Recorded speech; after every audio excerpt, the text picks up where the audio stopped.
Okay, Erev Tov, everybody.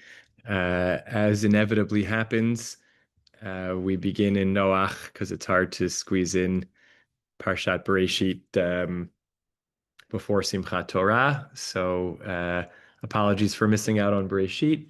We are starting our new cycle of weekly Parsha with modern commentaries. We have some new ones, and I'm excited to explore Rabbi Yitzchak Et Shalom through Sefer Bereshit. Um, I think I first came across Rabbi Yitzchak Et Shalom because of his legendary brevity in Daf Yomi podcasts.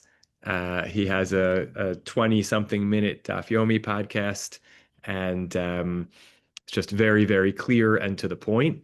And for brief periods in Daf Yomi land, which was the only periods in which I inhabited Daf Yomi land, were brief periods. I enjoyed listening to his Daf and even other times of learning Gemara just to get his sort of clear, concise analysis of a sugya or a daf.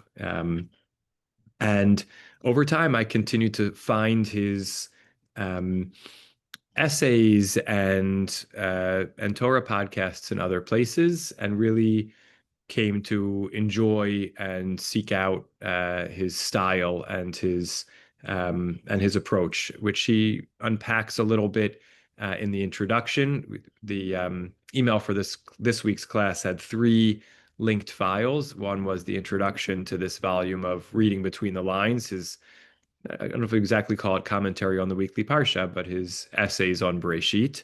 Um, Second was an essay on Bereshit itself, which introduces the concept of what he calls years of the audience, which we're going to talk about a little bit more because that's the topic of this week's Parsha's essay, one of them as well. Um, and I found him to be a great example of this sort of contemporary yeshivat kibbutz hadati, Gush and adjacent school of Tanakh study and commentary, which he describes a little bit of how he conceives of it in his intro. And in his podcast that I've listened to, I find he tackles topics with insight, utilizing some set of academic tools, although certainly not, he doesn't share the classic academic assumptions about the composition and authorship of the Torah, but he still utilizes some of those tools and even just a really, really deep knowledge of grammar and archaeology and history of the ancient Near East. Um, you know, uh, I think as you dig into biblical scholarship, sort of where one draws the line in one's assumptions or tools one uses in one's analysis is an interesting thing to explore. And he still draws not just a kind of a rigid line at divine authorship, but also is polemical, attempts to really argue against the classic scholarly assumptions about the composition of the Torah and its authorship. And it's interesting to see those approaches. But his in-depth analysis, basing himself, on literary analysis, but with a deep appreciation of the ways in which um, the medieval commentaries and the midrashim were already doing some of this, I think weaves together in a nice way. Um, Much less homiletical than some of the recent essays we've looked at, whether of Shai Held or Rabbi Josh Vagelson, which is, really much more of a orientation towards using the text as a platform to think about mindfulness or spirituality. Less homiletical than Rabbi David Foreman, who we've learned, and less um, assertively confident, even though I think you get from Rabbi Yitzchak Echelon also a kind of you know, this is how it is, and it makes sense, and it's coherent, and we tie up the loose ends, and the reader should be convinced by all of this. A fair amount of confidence, but maybe a slightly different balance in the way he approaches, and a less conversational style than we saw with Rabbi David Foreman, which was really the extreme on that side, I think, but maybe a little bit of overlap in the way we hear the author's voice. Um, he has currently been doing an extremely elaborate study of Chumash Vayikra and of the institution of the Korbanot in his podcast. But if you look him up on Apple Podcasts or Spotify or whatever, you'll find a wide range of topics that he tackles. I was very moved a number of months ago when he did an analysis of Psalm 121. It was in the context of a couple of shiurim on psalms that were being recited to Tehillim that we've been saying during this post-October 7th era. And he had an analysis of Psalm 121, which was the one that the Bait, really said twice daily for many, many months. I lift up my eyes to the mountains, from where will my help come? And he just pointed out, I think, very convincingly, that this was a kind of a proto Tfilat Haderech, that this was really a psalm that was a wayfarer's prayer. And it's sort of, when you read it, it becomes obvious that that is, in a sense, the case. But I never quite put it in that framework before. So he really is a Pashtan in that sense. He's really reading the plain sense of the text and attempting to, put a clear framework around it. As he describes, though, he, appreciates context, and he's also, I think, a frameworks kind of guy in general, sort of fitting the texts, the smaller textual chunks into, bigger perspectives. What is Bereshit trying to do? What are narrative sections trying to do? Sort of consistent in asking bigger questions along the way. And he'll allude at various points to, ideas and say, you could go look at that somewhere else. We're not going to delve into that here. But it certainly, some of those things he alludes to will pique our curiosity to explore on our own. He'll refer to, sort of, this is Rashi's approach to X, but you have to go look at it more to see it. He's very involved in the he lives in Los Angeles and is the very active in the EULA boys and girls school system or schools in Los Angeles, and is a frequent lecturer travels to Israel to lecture at Machon Herzog for the Yemei Iyun LaTanach, and is just a dynamic Torah teacher in Los Angeles. So I'm a fan, as you can tell, and have enjoyed kind of perusing his offerings. So jumped at the opportunity to include him for Chumash Bereshit. Although I think, again, his analysis would be compelling on any book, but there's so much that's foundational here that I wanted to use him as our lens. This book of Reading Between the Lines, which I think there are 2 volumes, I'm not sure if through the whole Torah, but certainly on Bereshit. And this is the second edition. It does not, towards the second half of the book, there is one essay per Parsha. But in the earlier half of Bereshit, there's a number of essays on each of the Parshiot. So I'm trying to be selective here in the beginning. And we'll jump right in. Okay, this is called Two Flood Stories, Ears of the Audience, Part 2. And we'll just take a moment to look at the introduction, his preface to the revised and expanded second edition, in which he talks about kind of what has his acknowledgments and acknowledges his teachers in Israel, Professor Yoel Elitzur, Zev Jabo Ehrlich, Rav Elchanan Samet, Rav Yoel Ben Nun. These are kind of the greats of that school of modern biblical interpretation that we have connected to some, and speaks about his relationship to Rav Lichtenstein. And then he goes on to an introduction to the history of biblical interpretation, in which he lays out kind of 4 types of parshanut, which he describes as kind of pshat and drash. I'm sorry that many of the pages were a little blurry at the top. We're going to try to work on that for next time. He just develops kind of this new school of Orthodox interpretation that we're going to see, but he talks about pshat and drash and contextual and contemplative schools, which I thought was an interesting way of kind of framing the basic schools of commentary on the Torah, traditional commentary on the Torah. And then in his essay on one of his essays on Bereshit, on creation, he talks about this notion of the ears of the audience, in which he basically says, let's sort of say it outside, we don't need to have the page up, but what he basically says is, on the one hand, we are exposed to the idea that the Torah is eternal. It speaks to us in every generation, and that's 100% true. But sometimes the omniscience that we have as readers, that we know how the story ends, that we know how the commentators have analyzed, does us a disservice and hinders our ability to read the texts, what Ruth Calderon calls a barefoot reading, just to kind of look at them on their own terms, and also with an eye to what they would have meant to the generation that received them. In other words, the way Breshit is being told has echoes and resonances and lessons to teach us today, but it probably was composed in the particular narrative style and way that it was with an eye towards its original audience. Now, who was its original audience? He kind of suggests three possibilities, none of which are radically, far off from each other in history. But working backwards, he says latest potential audience is the generation that was about to go into the land. That while they might have heard the stories of Breshit, for example, in various ways, they really only got the Torah's version, as we have it today, the Torah's version of the stories of Genesis when they stood at the plains of Moab. And in the book of Dvarim, Moshe, didn't just recount the speeches that we have in Dvarim, but he gave them the whole Torah. And for the first time, they heard the versions of the stories of their forebears the way they are presented to us in the Torah. A second possibility is already at Har Sinai.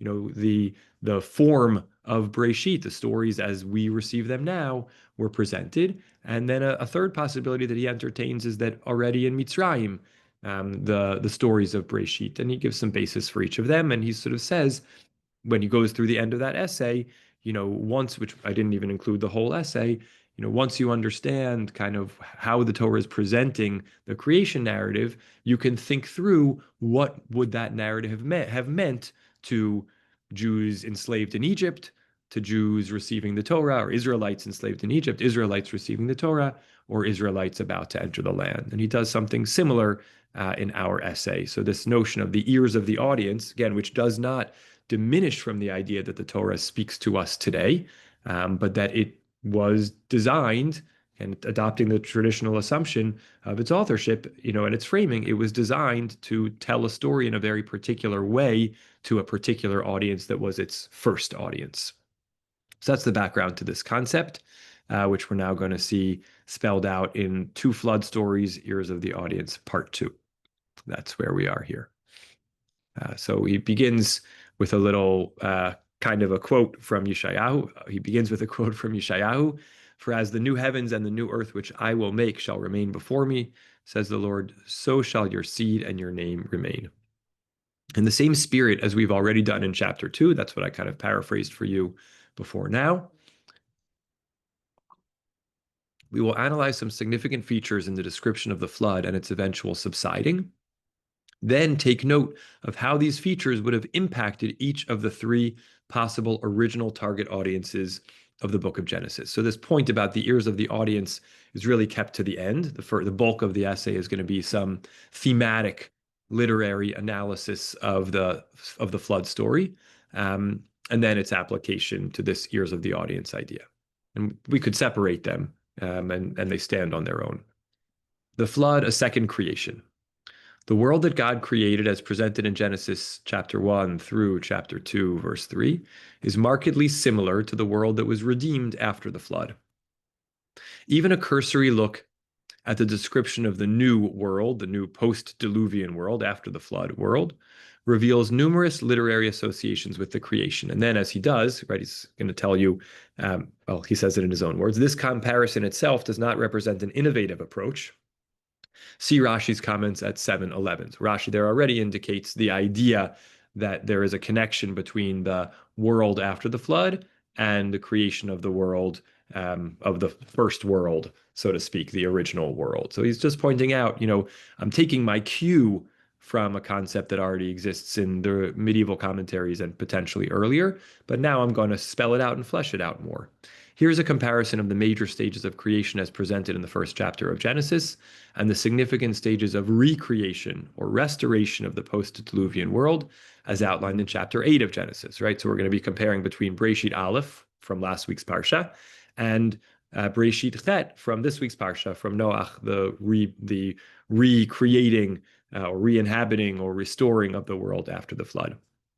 Every one of these comparisons, is something you could sit on and unpack and say, how similar are they? And many of them, or at least some of them, I only really thought about or absorbed, uniquely after reading them here. Some of them I think are straightforward. If you went off on your own and said, okay, with this, method or hypothesis in place, how would I lay out, dimensions of the creation story from day one through Shabbat and look for parallels in chapter 8, you might come up with some of the same or different than what he produces, but here's what he produces. Day one, right? So it's not going to be the entirety of each of the days, but an excerpt in which we find a parallel in the post-flood world. Day one, V'ruach Elokim merachefet al pnei hamayim, the Spirit of God hovered over the face of the waters. And then after the flood, Vayaver Elokim ruach al haaretz, something like that. God made a wind to pass over the earth, right? And that's Vayashoku hamayim is how that pasuk ends. The flood waters abated, right? So we have this interesting parallel between ruach Elokim in each case, although in Breshit Aleph, it really is understood more as the Spirit of God. And in our Parashah, it's much more of a sense of wind, but it's the same Hebrew, Ruach Elokim, functioning in different ways in each. Day two, the creation of the firmament,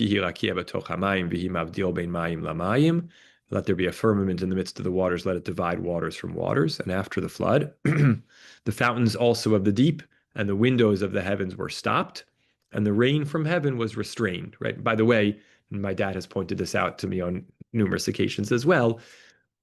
In between these things, the creation of the world and the recreation of the world after the flood is the undoing of the creation of the world in the flood, right? So that he's leaving that out. But prior to Genesis chapter 8, when you read the story of the flood itself, you can also see in it the undoing. I don't know if he would argue that every single day of the 7 days of creation is undone in the narrative of the flood, not the narrative of the deluge as opposed to the post-diluvian world. But certainly that dimension of parallelism exists to some degree as well. So we're leaving that aside, the undoing of creation. Now we're back to the restoration of creation, right? I was thinking about that because the description of the flood as, the well springs of the deep and the windows of the heavens opened, that was the undoing of the separation between the waters. That's what the flood was and how it was described. Now that separation is being restored. Day three, let the waters under the heaven be gathered together into one place and let the dry land appear. And then after the flood, in the 10th month, on the first day of the month, were the tops of the mountains seen, right? So the abating of water in order for land to appear happens. Again, here you don't really see Hebrew syntactic parallelism or semantic parallelism. The words themselves are not parallel, but the description, the experience is very, very similar. And then the second part of day three, right, we have our Pa'amayim Kitov, our two, it was good on the third day, two dimensions of creation. So that's why we have two parts to day three here. Let the earth put forth grass, herb yielding seed, etc. And then after the flood, now here's where it gets a little bit of a stretch, but it's because these things weren't exactly the same. The Breshit Aleph was actual creation from yesh me'ayin, from nothing in some sense, and here it's a restoration. So we don't expect them to be totally parallel, but we're looking for analogous moments. So after the flood, the dove came into him at evening, and in her mouth there was a freshly plucked olive leaf. So Noach knew that the waters were abated from off the earth. Not just that the waters were abated from off the earth, but that vegetation had begun again, right? So again, here too, it doesn't say after the flood and the world sprouted grasses and trees, but the implication is there. And certainly this is a part of the narrative that we wouldn't necessarily have needed, right? Story could have just gone on that, at whatever point Noach decided to open up the ark and come out. But this dimension of the sending out the bird also produces our awareness of the revegetation or the rediscovery of vegetation. And that's day three, part two. Day four, let there be lights in the firmament of the heaven Vayu ma'orot birkiyah hashamayim, or Yehi ma'orot birkiyah hashamayim. To divide the day from night, let them be for signs and seasons and days and years. And then after the flood, we're told that while the earth remains, as long as the earth remains, seed time and harvest, cold and heat, summer and winter, and day and night shall not cease. Side point, the Hebrew here is the answer to a trivia question about where one finds 7 words in a row that start with a vav, because we have something like Zera v'katzir v'kor v'chom v'kayitz v'choref v'yom v'layla lo yishmotu. So lots of sequence of vav beginning words. All right, so again, not identical, but with a sense of restoration of seasonality to the earth, right? And he says, this is a really interesting note. Note also that in chapter 8, verse 11, the dove comes to Noah at evening, the first mention of any distinct time of day after the flood. Evidently, and this is a little bit of a jump in the evidently, just because it wasn't mentioned doesn't mean it wasn't the case, but evidently night and day were blurred during the entire cataclysm, right? Whether that's literal, the sense of the undoing of Erev and Boker, of Or and Choshech, not necessarily clear. That would make this more of a day one kind of a restoration, but still the sense that the normal mark of nature were undone and now we're kind of being restored. Stephen, please. Did you want to comment? Yeah, I just want to say that it's very interesting to me that in the beginning, when Hashem created everything, Hashem said he saw it was good, ki tov. But when Noah wants to bring life back, like start living again, he never refers to it as being good. He just accepts it. Well, now the land is dry, so we have to do something, and he sends out the dove, so we could possibly go out ourselves. So in other words, he's never commenting, oh, that's great, the dove came back with the olive tree, or with the olive branch, rather, or he didn't come back. He's not. There's no mention of this beauty. It's good. It's really special. It's just it's just accepting, like very I don't know. I guess accepting, like not being very. It didn't seem to him important. I don't know if important enough, but there was so much going on. He didn't seem to have to say that. Oh, it was good. It's good now. It's going to only get better. Yeah, that's a really, really interesting point. We're going to see not a direct reference to it, but maybe some as the analysis unfolds. I think we'll see something that will relate to this point. But I think it's again, this is what's fantastic about parallels like this, is they invite us to think even more about the parallels, right? And we recognize, of course, the distinction that Noach is an observer and not a creator. Right. On the other hand, we could still ask the question, why doesn't he notice, appreciate the goodness of what's unfolding? So I think it's a really, really interesting point. Thank you. You're welcome. Okay, carrying forward on to day 5. Let the water swarm with swarms of living creatures, and let fowl fly above the earth in the open firmament of heaven. Now after the flood, and here we'll see that we are a little bit out of order. We had gone chapter 8, verse 5, verse 11. Now we jump to 22. Although he also noted something from verse 11, and now we're going back to verse 12. So not 100% chronological. That's okay. After the flood, it says he stayed yet another 7 days and sent forth the dove, and she returned not again unto him anymore. And his reading of that is the dove returned to its earlier station as a bird that flies above the earth, right? Its mission was done, and it sort of went off back to the heavens to sort of repopulate the heavens. And maybe the stretchiest of all of them, but still thought-provoking. Day 6. Let the earth bring forth a living creature after its kind, cattle and creeping thing and beast of the earth after its kind, that it was so. And then the creation of the human, the blessings to the human, etc. And after the flood, go out from the ark, you, your wife, and your sons' wives with you. Bring out with you every living thing that is with you of all flesh, both fowl and of cattle, and every creeping thing that creeps upon the earth, that they may swarm in the earth and be fruitful and multiply upon the earth. And he says what we might have noticed. Note that here, unlike the first creation, mankind comes before the animals. We will address this below.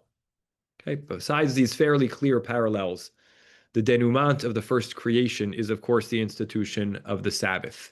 Even though there is no explicit parallel in the Noach narrative, the final phrase of chapter 8 which we saw reference to earlier, while the earth remains, seed time and harvest, cold and heat, summer and winter, day and night shall not cease. Lo yishbotu uses the same root, Shabbat, as does the word used twice in the Shabbat narrative to describe God's ceasing creative activities. This is nod to the fact that there's no real parallel to Shabbat, but it is interesting that just like the creation narrative ends with Shabbat, so too the chapter 8 restoration of the world narrative ends literally with the word yishpotu. Now there it's lo yishpotu, they won't cease, but I think he's still pointing out, there are these subtle hints to the parallel running through. All in all, the Torah does seem to be telling us, and again, this is, I appreciate, I think there's just coming back to the Rabbi Foreman comparison, just a little more of a gentle presentation than is sort of hitting you over the head with, you can't deny that X, Y, Z. The Torah does seem to be telling us that the world that Noach re-entered was a recreation of the first world, a world that became so polluted and corrupt that it was sentenced to non-worldhood. Here we pose two questions. One, how was this world different from the first? What would guarantee its survival? Two, what possible import could this message contain for each or any of the three generations who first read the book of Genesis?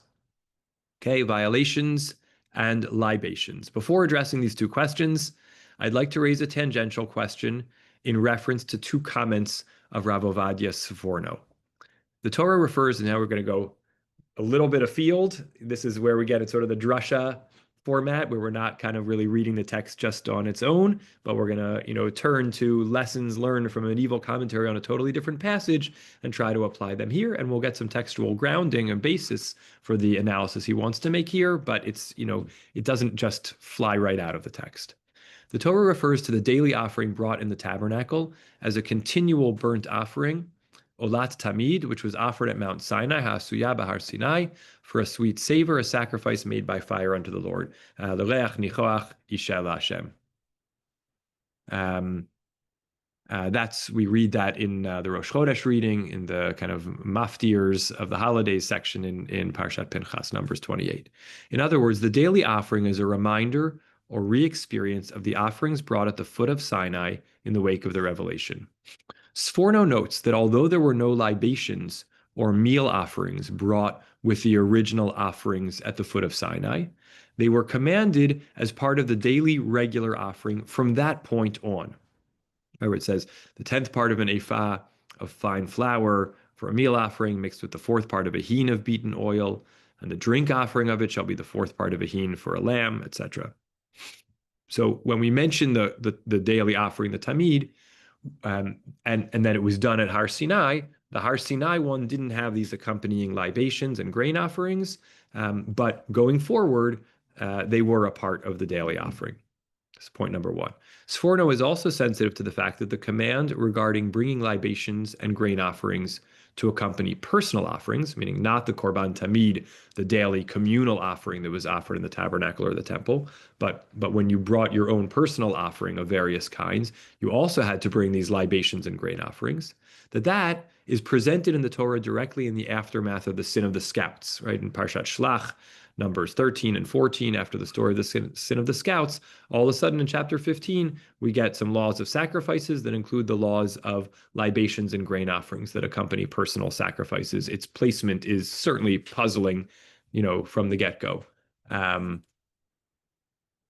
And he continues, he, meaning the Sforno, sees these two introductions of the obligation of libations and grain offerings as more than coincidental. Until the sin of the golden calf, in Exodus 32, there was no divine intent to have libations nor grain offerings brought with any animal offering, right? Meaning the one that was offered at Har Sinai didn't have them. The original plan was that the Tamid offering was going to be brought, on its own without grain or libation offerings. Subsequent to that grievous transgression, again, this is the Sforno's take, subsequent to that grievous transgression, we were commanded to bring libations and grain offerings to accompany communal offerings such as the daily offering. As a consequence of the sin of the scouts and the people's rejection of the land, God commanded us to bring libations and grain offerings with personal offerings as well, right? So what Sforno's unpacking for us here is, again, just to say it clearly, Communal offerings didn't animal sacrifices didn't originally have grain or libation offerings. That wasn't the original intent. After the sin of the golden calf, that was instructed to be added. Personal offerings weren't originally supposed to have grain and libation offerings. After the sin of the scouts, that was added. Okay, why? Our third question is one of cause and effect. Why does Forno align these particular sins with the increased obligations regarding wine and meal offerings? In other words, what is the relationship between the sin of the golden calf and the obligation to bring libation and grain offerings with communal offerings? And what is the relationship between the sin of the scouts and the obligation to bring libations and grain offerings with personal offerings? We will return to this question after addressing our first question: how was this world different from the recently destroyed first world? Okay, so we're holding a few things at once. He will circle back and tie up the pieces. The ark effect. As several commentators have pointed out, the timing scheme in the flood narrative is arranged in a chiasmus, right? That's an ABCBA or ABCCBA kind of structure, as follows. A, 7 days. This is the beginning of the instructions for the flood, right? Come you all your house into the ark. You're going to, for in another 7 days, I will cause it to rain upon the earth, right? So the original instructions, or not the original instructions to make the ark, but the final instructions to populate and enter the ark, were given with a 7 day preparation period before the flood itself. Then the next part of the flood, 40 days, the rain was upon the earth 40 days and 40 nights. And then 150, the waters prevailed upon the earth 150 days. And you find different approaches to how all these numbers add up on the calendar, and there are various takes of the Chachamim about this. Then C prime, B prime, and A prime. So now we're going to work our way out of the after the flood. And the waters returned from off the earth continually. And after the end of 150 days, the waters were abated. Right? So we have 150 more days. We have the waters prevailing for 150 days, and then we have 150 more days of subsiding. Then we have 40 more days, and it came to pass at the end of 40 days that Noach opened the window of the ark which he had made. And then we have 7 more days. He stayed yet another 7 days, sent forth the dove, and then eventually removed the covering of the earth, etc. It was dried, and out he went. When the Torah presents a chiastic structure, so we got that 7, 40, 150, 150, 40, 7, 40, 150, 150, 40, 7. When the Torah presents a chiastic structure, whether in narrative or legalistic text, it does so in order to highlight the center, right? It's drawing our attention, right? It's sort of zero in and then scope back out. It's to notice the center. What sits at the center of this reversed chiasmus? And he writes in parentheses, reversed because the movements described in the first set of verses, entrance into the ark and the onset of the flood, are reversed in the second, right? Sometimes you have a chiasmus A, B, C, C, B, A, where just the topics are the same. I don't know, just making things, judgment, atonement, redemption, atonement, judgment, where the things are the same in A, B, C and C, B, A. Here, the things are the same, but in the reverse experience of them. So it really is slightly different, or a variation on a chiasmus in that it is reversed. It's, flood waters beginning, strengthening, staying, and then abating, subsiding, and exiting. So the actions, the time periods are the same, but it's the reverse action on this on the second half. In other words, what changed to allow Noach to come out and to allow the world to be restored? What happened kind of between? Water stopped. Right, but so what's that all about? Is I guess the question he's asking. Oh. One of the significant differences between the old world and the post-diluvian world is the introduction of a covenant. Now he says some interesting stuff here that is worth filing away. Adam had no covenantal relationship with his creator. God blessed man, provided him with all of his needs, commanded, chastised, punished, and exiled him. But at no point was Adam a covenantal partner with God. Indeed, there is very little aside from naming animals and siring the next generation that Adam does that is productive.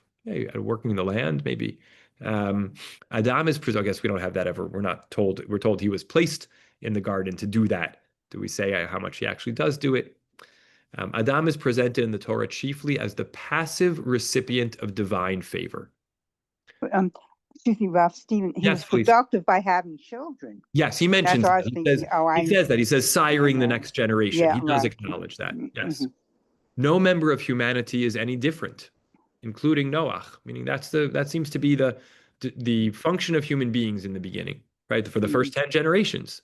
The one Mm-hmm. exception may be the offerings brought by Cain and Hevel, or you could say also not just the offerings, but we were told that they, were shepherds or worked the field. But okay, but in terms of more of a proactive partnership or relationship with God, or givers as opposed to being receivers, right? It's a really interesting idea to think about the passivity or the non-covenantal nature of the relationship of the first 10 generations of humanity as described in Breshit with God. Aren't This there is true. verses that some people invented like musical Yes, instruments yes, and yep, that's true. Good counterpoint, right? We have the beginner of the cities. Elon was smiling because we were just going through these people tonight as he was studying for Chidon Tanakh. Right, we have the, father of musical instruments. We have the father of, so I think it's a good point. Um, Maybe it's more passive. Maybe he's referring more to kind of vis-a-vis a relationship with God, a covenantal partnership, as opposed. But you're right that when he sort of says, there's nothing productive, there certainly is productive actions described here. So maybe it just, pass. Yeah, there's more. Yeah, he undersells it. I think that's I think or oversells his argument. I guess I think that's a good counterpoint. This is true only up until the time of the flood.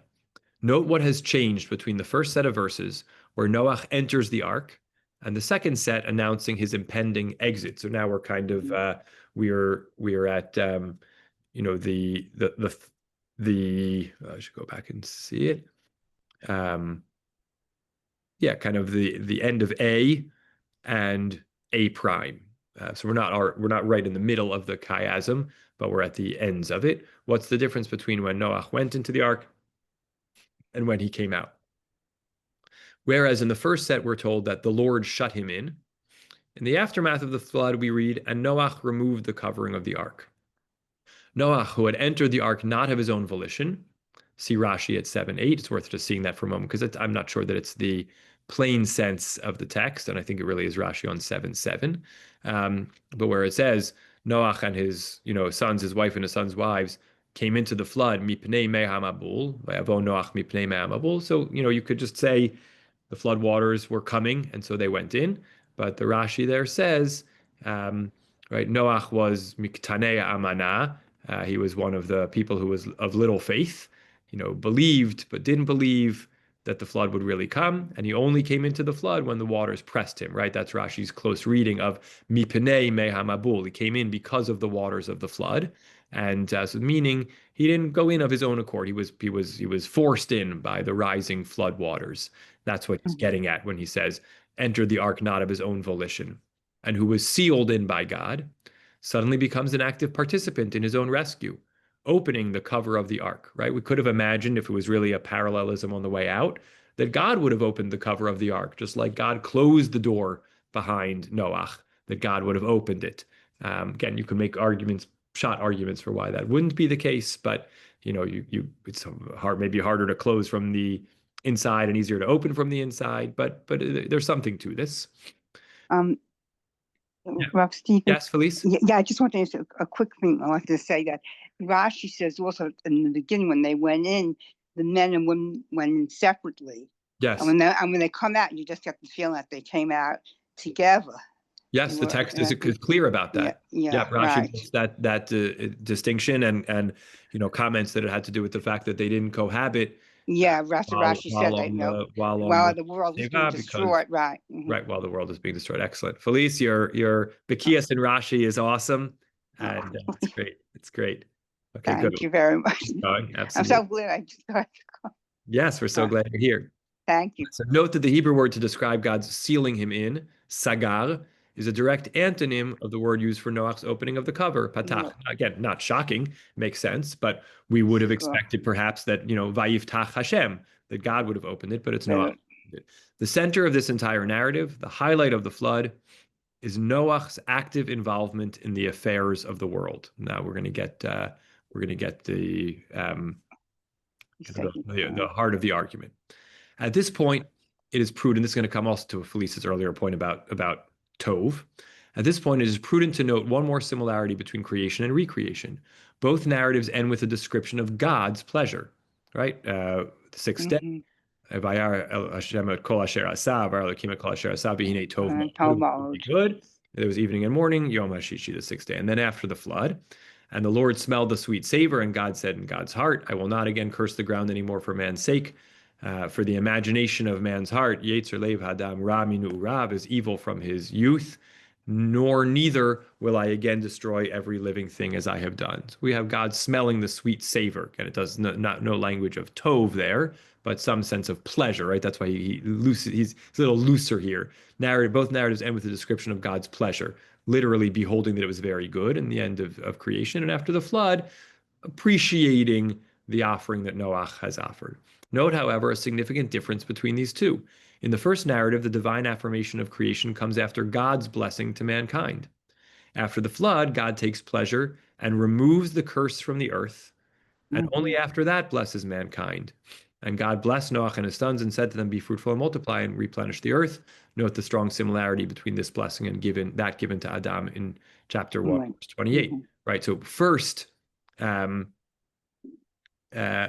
again, we see that it is man's role in the creation, which comes along with the first covenant, that is cause for God's blessing. Unlike the first creation, where blessings were part and parcel of the divine mandate and were perforce unearned by the recipient of that blessing, and this should say the post-diluvian world is built on a covenanted relationship where man earns God's favor and blessing. How was that accomplished? What did Noach do besides taking his own steps to leave the ark to gain divine favor? We're told Noach built an altar to the Lord, took of every He offered sacrifices. bird, and offered burnt offerings on the altar. Noach's response to salvation was bringing offerings to God. Although Cain and Hevel had already offered up sacrifices, this is the first instance where an offering is presented as emblematic of a relationship that the one bringing the offering has with God. Not that Cain and Hevel didn't have one. The text just doesn't set their offerings in the context of any relationship with God. Noach's reaction to being saved, to weathering the ordeal of the flood, and to being given a second chance was to offer up some of his bounty to God. This offering motivated God's blessing for Noach, his descendants, and his new world. And the Lord smelled the sweet savor, and the Lord said in God's heart, I will not again curse the ground anymore for man's sake, for the imagination of man's heart is evil from his youth, nor will I again destroy every living thing as I have done. Noach has assumed a measure of responsibility for his relationship with God by taking an active role, which again, he didn't do going into the flood, but he does coming out of the flood. So there is now room for a covenant, which obligates God to maintain the world, its seasons, and its inhabitants. Sort of what we've sort of said so far is that human beings are passive in the way the Torah presents them in their relationship with God from Adam through Noach pre-flood.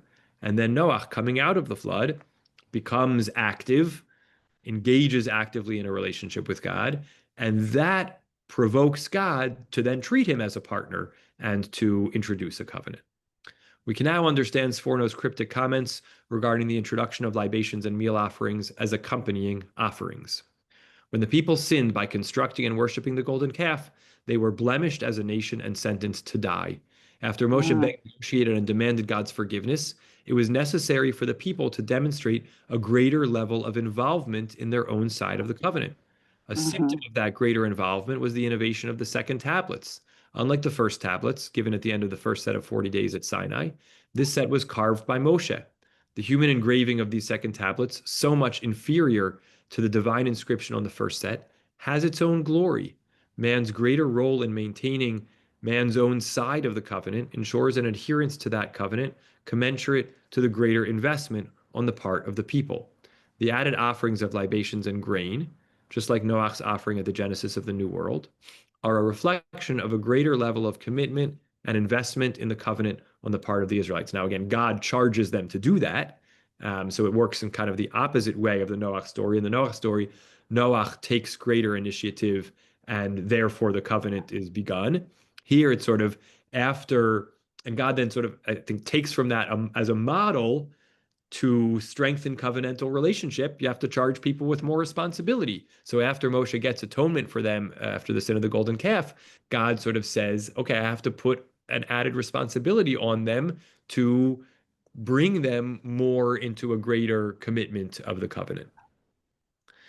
However we understand the sin of the golden calf, it's abundantly clear that the sin of the scouts is deliberately portrayed as a sister sin to it. Again, this is like a side comment, which you could, build off of, but he's just taking it as an assumption and going to build off of it here. Note, for example, he just gives us one instance, how Moshe utilizes the divine attributes of compassion, the Yud Gimel Midot Rachamim, first revealed Yeah. in the aftermath of the calf episode, right? It's there in Exodus 34 that God, reveals them to Moshe, and Moshe then Yeah. utilizes them Right. his plea for divine forgiveness of the sin of the scouts. Compare Exodus 34 with Numbers 14, where Moshe reprises some of those attributes back to God in Mm-hmm. asking God to forgive the people after the sin of the scouts. If the nation that's a large part of why some of that language, like Vayomer Hashem Salachti Kidvarecha, is so important on Yom Kippur. Right. We're there using those biblical texts in our liturgy to sort of say, here's an instance in which we use the attributes of mercy that you asked, that you taught to us, and you responded in kind. If the Um. nation sinned as a whole at Sinai, worshiping the golden calf, right, that was a communal sin. Their crime was much more personal and private when they wept on that night after hearing the report of the scouts. Although the nation congregated, the Torah portrays their fears and weeping as private and individualistic, right? It was ish petach ohalo, each person at the entrance of their own tent, in contradistinction to the communal celebration around the newly constructed calf, right? So again, he's giving us some sparks for an analysis of the relationship between the sin of the golden calf and the sin of the scouts, these two, definitional, transformational sins. And he's sort of pointing out that the sin of the golden calf was a communal sin. And while it's not exactly the sin of the scouts that was individual, the kind of lack of faith that was demonstrated in response to the negative report of the scouts was experienced or portrayed in an individual, family by No. family, tent by tent basis. It stands to reason that if the Torah's antidote to the communal sin of the golden calf was the addition of the libations and grain offerings to accompany communal offerings, that the appropriate response to the mass private sin of the scouts was to add the obligation of libations and grain offerings to private offerings.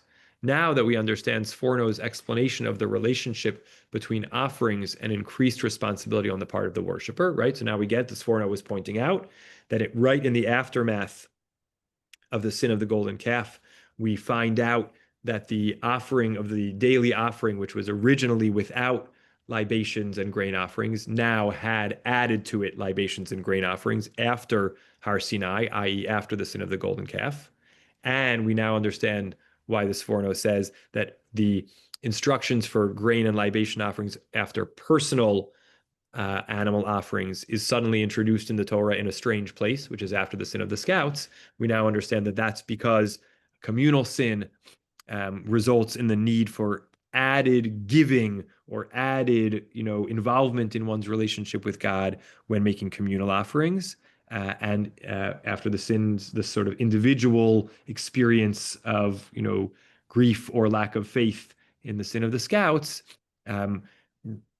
the compensation or repair for that needs to be extra investment when it comes to individual offerings, and then hence the grain and libation offerings being introduced to the individual offerings right after the sin of the scouts. Now we understand Sforno's explanation of the relationship between offerings and increased responsibility on the part of the worshiper. We can explain the difference between the world that Noach left when he entered the ark and the one he built when he exited. In the antediluvian and the pre-flood world, man was the passive beneficiary of God's bounty and blessing, which is why mankind is introduced after the animals. Man is the ultimate creature, but no more than a creature.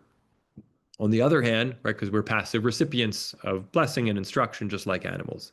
On the other hand, the post-diluvian world presents mankind as actively invested in the survival and success of this venture. This is the essential difference, first alluded to in Noach's behavior inside the ark. Note that when Noach opened the ark cover, the Torah tells us that he looked, vayar, the exact word to describe God's observations of the antediluvian world. Noach is now taking on greater partnership with God in his responsibility for the welfare of the world. So even though we don't get, he saw that it was good, as Felice pointed out, we do get his looking out at the world, which is a engaged relationship, which we didn't have before. Excuse me. Did Yes, he mention anything about the keshet, the rainbow? not in this essay. No, not in this one. Okay. Yeah. Yeah. We are now in position to properly address the second question above.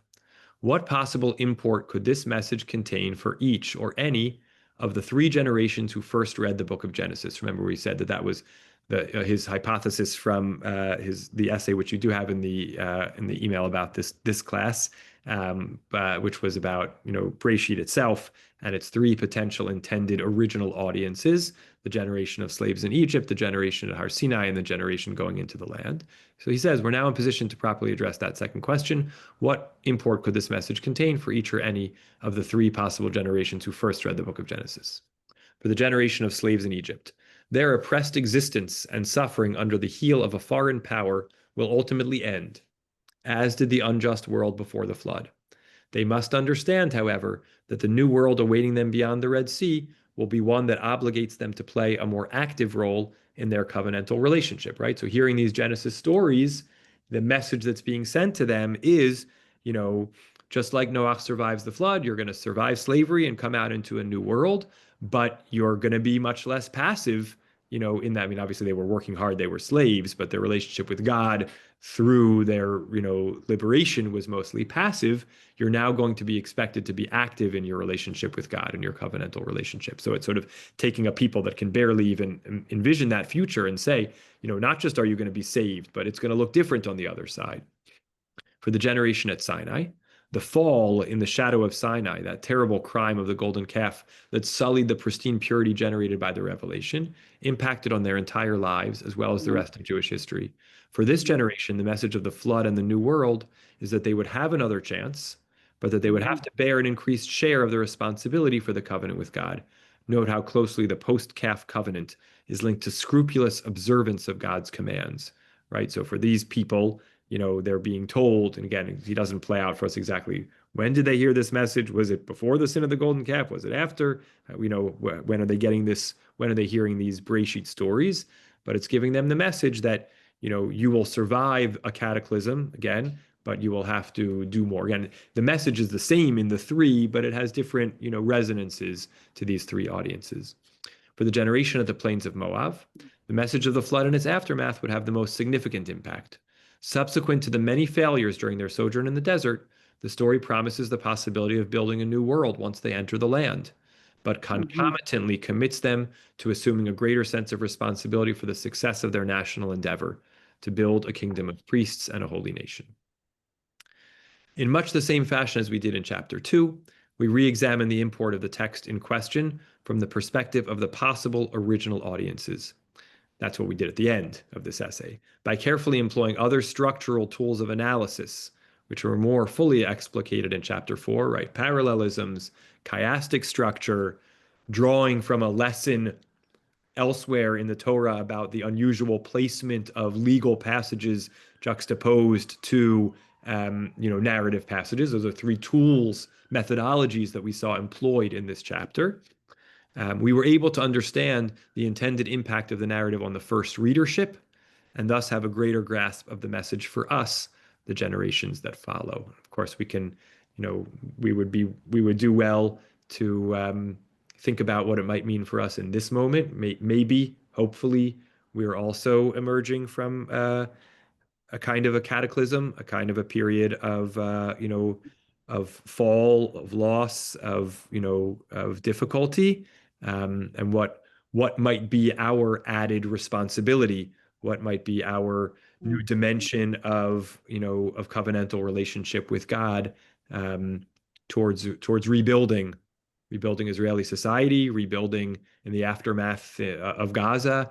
I think these are questions we I don't know what Rabbi Etchalom's answers would be, but we might reflect on ourselves here. So, all right, this was a lot by way of introduction and kind of filling in some of the gaps here. was a Um, full period, but happy to take any closing questions, comments. I see Lance has a hand. Great to be back together. Well, we already were this morning. Great to be together now Right. this evening. Lance, go ahead. Okay.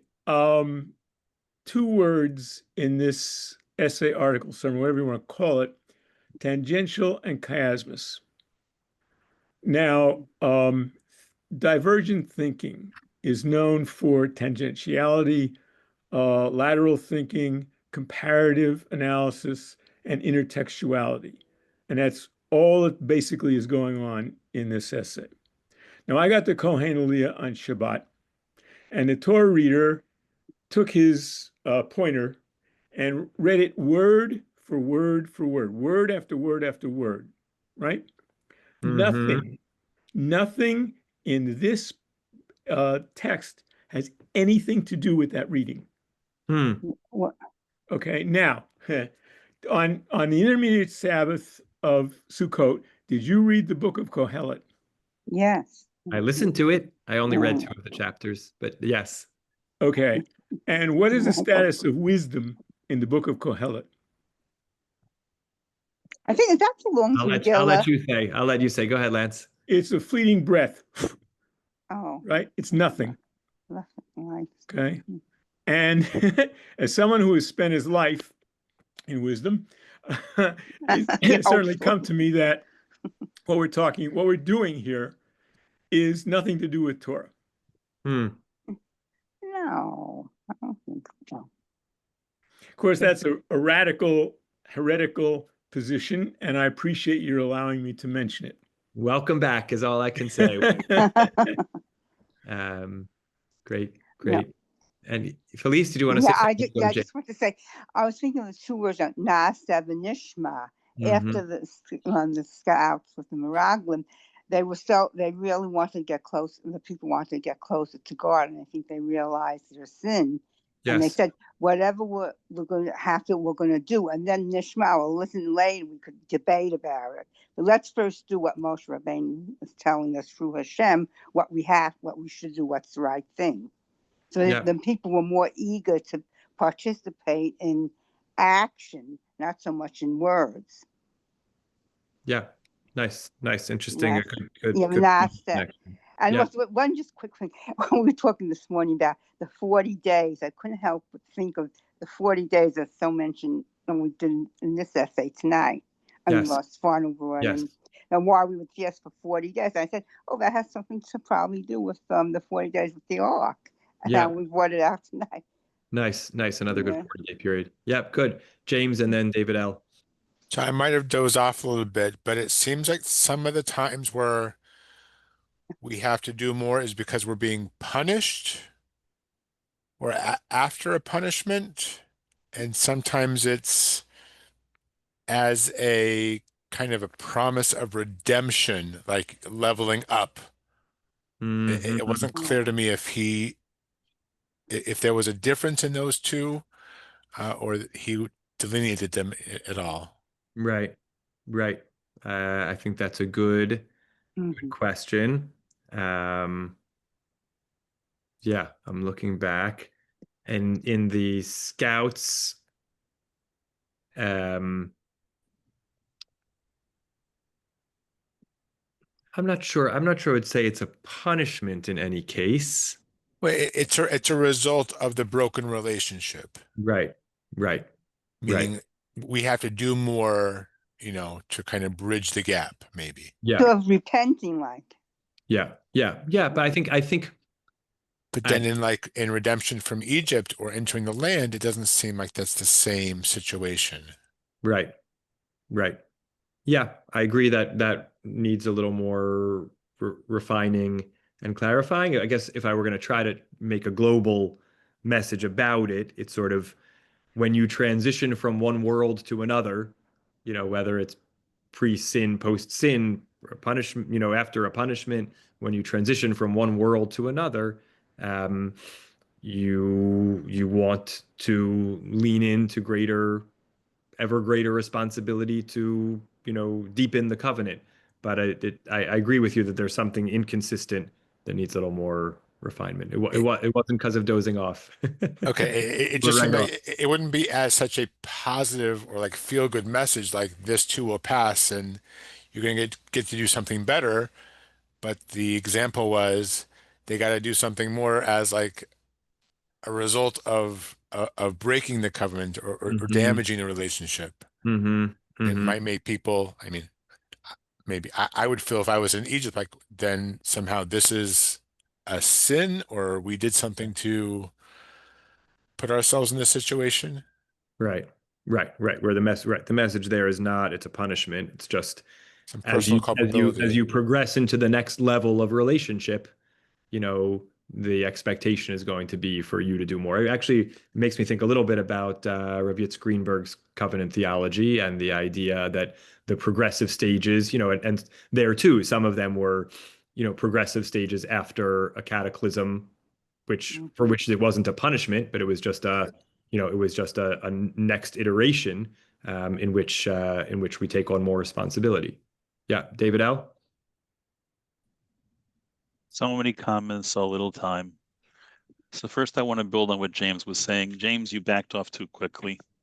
The greater requirements, I don't see how you can see the greater requirements to go along with various offerings as being a invitation to a greater engagement or involvement. It feels it's more ritual. It feels like it's more restrictive. And in fact, it runs almost exactly opposite of what Yitz talks about, where Yitz talks about greater degrees of freedom and capability, or maybe greater degrees of capability and greater degrees of freedom leading into responsibility. And it really invites a consideration of grace versus covenant. That if God is forgiving from a position of grace, that it's unearned. And in fact, he uses the word earned in one part, Hmm. which sort of jumps out in a jarring way. Is it that our relationship with God is earned, or is it always from a position of grace? We have to get Shai held here to explain to us what any of those words mean. And just because I was nitpicking on this, I want to nitpick on the basic framework. I would have thought the first people who would have heard the stories of Bereshit would have been the children in the household of Avraham, Yitzhak, and Yaakov. Yes. Yes, he does in that essay which you have in your inbox for those who get class emails, and I tried to copy down anyone who might not and will add you. He tries to argue that here of course these stories were passed down. It's not they weren't hidden away and then only revealed to Moshe, um, but that the way they're presented, the form that we have them in the Torah is a form which is being heard for the first time. The narrative details, the emphases, the message, not necessarily the messages, but the narrative details and the emphases are being presented in this way for the first time for whatever its intended audience was. And we might have thought that what really has happened in the course of the transmission through the generations, Right. that there's a Right. refinement, and this is a final result. Yeah. I mean, God bless him. He's got a perspective that he has to present. Okay, great. Yeah. Great. Thank you. Great. It's really, really very stimulating session, notwithstanding my Yeah. nitpicks. Great pleasure. And get Bracha on for a last word here. Bracha, great to hear Yes. you. Sorry, it's for some reason the video is not working. And this is not something that he specifically addresses, but something that I've always questioned is you would think when a statement is made that God will never again bring a flood upon the earth, you would think it would be from something positive, but it sounds negative because the explanation given is something to the effect of because the people are evil from Mhm. but I tend to skew it towards the positive, in that maybe what it's saying is it's like showing Hashem's ability to forgive, and saying, well, maybe it's because they did it out of their youth. They don't really know too much yet. They don't understand that much. Yeah. Yeah. Yeah, it's interesting that reason that's given. And in certain ways touches back on this overall question about kind of to what extent are we being punished for things? To what extent are we just kind of acknowledging where we are and pushing us to do more? So I think these little gaps that James and David have pointed out in the essay, warrant further reflection and and unpacking. So you can do that on your own or in discussion. And we should always take a moment to check next week. We should be rolling along with Lech Lecha. Lech Lecha. That's the one. Next Monday night looks great, and look forward. And what a great group here. If you are not receiving the emails for this class specifically, feel free to reach out to me, but I think I caught everybody and we'll add you. Did you have my email? Yep. I'm gonna add you to the list this week. Yep. They're usually the emails with the link to the essay get sent out on Sunday nights, so you can look for them. Oh, okay. Thank you. All right. Take care, everybody. Love to mom and dad, and great night to all. Bye. Same to you. Thank you. Thank you very much. Thanks. Thanks.